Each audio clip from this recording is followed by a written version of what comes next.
My style of Christmas decor is connected to my style with everything, which is look around me for what I have to arrange in the spirit.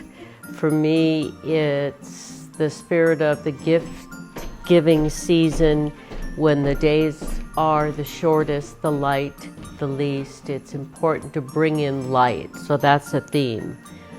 And of course, red is a beautiful color that is a very Christmas color, but I like to use it, like everything else, sparingly. You know, nothing wrong with buying stuff, but it's amazing what you have around you if you just assess it.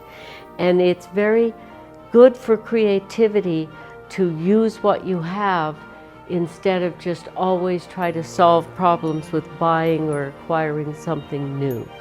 It actually stretches our creative muscles. So enjoy putting it together, and less can be more, and more can be too much.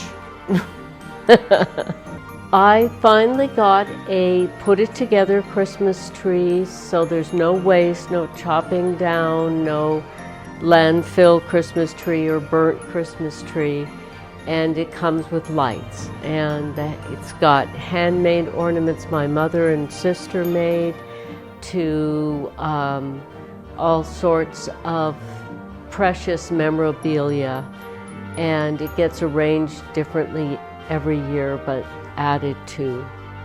Every year I pride myself in having no waste wrapping. I use the same bags and the same boxes every year, so even the gifts are practical but special and appreciated.